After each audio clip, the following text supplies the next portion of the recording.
Hello les détectives, aujourd'hui on se retrouve pour résumer le tome 18 de Détective Conan. C'est un tome super important dans l'histoire parce qu'on va y découvrir un nouveau personnage clé dans l'intrigue et je pense que la vidéo sera un petit peu plus longue que d'habitude puisque j'ai plein de choses à dire sur ce nouveau personnage. Alors qui est ce mystérieux nouveau personnage? Il s'agit de Aibara, je vais vous mettre une petite photo, qui est une jeune femme qui a été rétrécie à la taille d'un enfant tout comme Conan. Alors qu'est-ce qui se passe dans ces chapitres qui la concernent? Conan est à l'école, il apprend qu'il va y avoir une nouvelle élève dans sa classe, c'est Aibara qui arrive. C'est une jeune fille très mystérieuse qui est tout de suite intéressée par Conan, elle va directement s'asseoir à côté de lui et elle accepte de suivre les détectives juniors dans leurs aventures parce que Conan en fait partie. Le club des détectives juniors est à l'école et un jeune garçon fait appel à leur service en leur disant que son grand frère a disparu depuis une semaine et que la police n'a toujours rien trouvé. Il est paniqué parce qu'il n'y avait pas de souci avec son grand frère, il a jamais fugué, il n'a pas de problème à la maison, donc le petit ne comprend pas.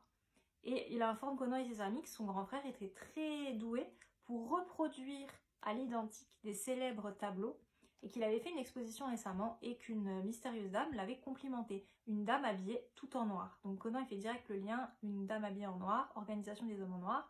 Il le questionne encore un petit peu plus et ils vont se mettre à enquêter.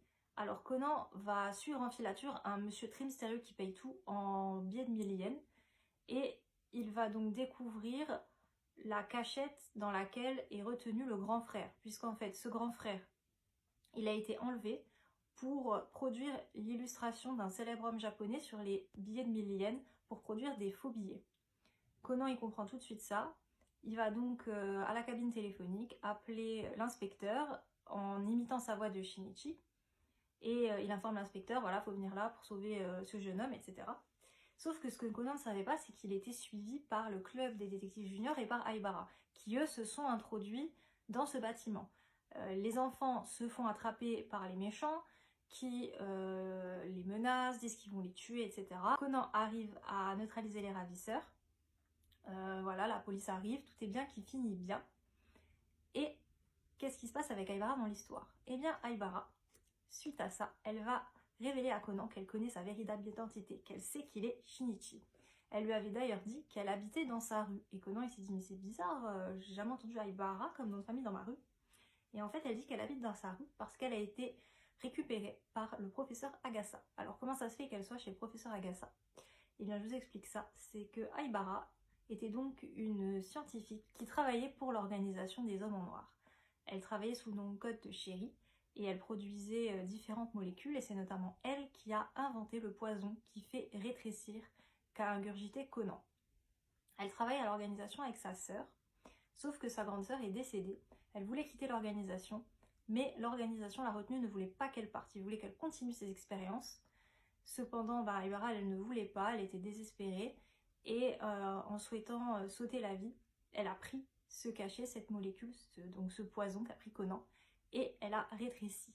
Étant paniquée, elle s'est dit qu'elle allait aller chez la seule personne qui avait ingurgité ce poison et dont on n'avait jamais retrouvé le corps, c'est-à-dire Shinichi. Elle se rend chez Shinichi, elle ne le trouve pas puisque la maison est vide, puisque pour rappel, Conan a volontairement changé de lieu d'habitation pour ne pas être retrouvée par les hommes en noir. Et elle s'effondre dans la rue et le professeur Agassa la recueille et réécoute son histoire. Alors, Aibara, elle a donc conçu les molécules de ce poison. Cependant, ça a été très complexe et elle ne se souvient plus exactement de la composition chimique de ce poison. Donc elle ne peut pas créer d'antidote puisqu'elle ne se souvient plus de quoi est composé précisément ce médicament. Alors, Conan lui demande si elle n'a pas laissé des indices quelque part et elle lui dit que elle avait fait graver sur une disquette la recette, entre guillemets, et que sa grande sœur, elle avait souvent l'habitude de mettre des photos sur des disquettes et de les partager à un de ses professeurs d'université. Donc il s'avère que sur une des fameuses disquettes là, eh bien, il y a la formule du poison qui est gravée. Ils vont donc retrouver le nom de ce professeur d'université, l'appeler et il va leur dire oui j'ai bien des photos effectivement de ce voyage scolaire avec cette étudiante, venez récupérer les photos chez moi. D'ailleurs il y a une disquette qui est bizarre parce que c'est pas des photos dessus. Donc ils ont 3 heures de route avec le professeur Agassa, ils prennent la route Et Aibara dit à Conan que pendant que Conan était entre guillemets caché chez Ran, etc., les hommes en noir, ils s'inquiétaient parce qu'ils disaient Shinichi Kudo, c'est bizarre, on n'a jamais retrouvé son corps, pourtant il a ingurgité ce poison qui est censé l'avoir tué. Ils étaient donc très méfiants, ils sont venus 2 fois visiter la maison de Shinichi pour voir s'il était là. Ils voyaient qu'il y avait de la poussière, qu'il semblait pas y avoir de vie, donc pour eux c'est qu'il était mort. Sauf qu'Aibara, elle a remarqué la 2e fois que Shinichi avait pris ses vêtements d'enfant, puisque les vêtements d'enfant de Shinichi n'étaient plus présents dans la maison. Elle s'est dit que c'était un bon cas de clinique à étudier, puisqu'elle s'est dit, c'est qu'il est toujours en vie, et donc qu'il a rétréci, qu'il n'est pas mort, quoi.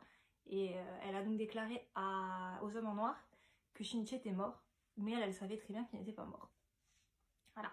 Donc ils arrivent, après leur trajet en voiture, chez le prof d'université, et ce monsieur est mort, et il soupçonne très fortement que ce sont les hommes en noir qui ont récupéré la disquette pour avoir la molécule. Et Conan demande à Aibara si elle sait où sont cachés les hommes en noir, puisqu'elle a travaillé pour eux. Et elle leur indique que là où elle travaillait avec eux, le laboratoire, eh bien, quelques temps après qu'elle se soit enfuie en ayant ingurgité le poison, le laboratoire a brûlé. Donc ils ont volontairement brûlé le laboratoire pour ne pas laisser de preuves. Et elle n'a aucune autre information sur ces hommes en noir. Tout ce qu'elle sait, c'est ce qu'elle a déjà raconté à Conan. Et le tome se finit donc comme ça, sur le meurtre de ce monsieur, certainement par les hommes en noir, pour récupérer la fameuse disquette grâce à laquelle Aibara pourrait élaborer un antidote pour le poison qu'ils ont ingurgité.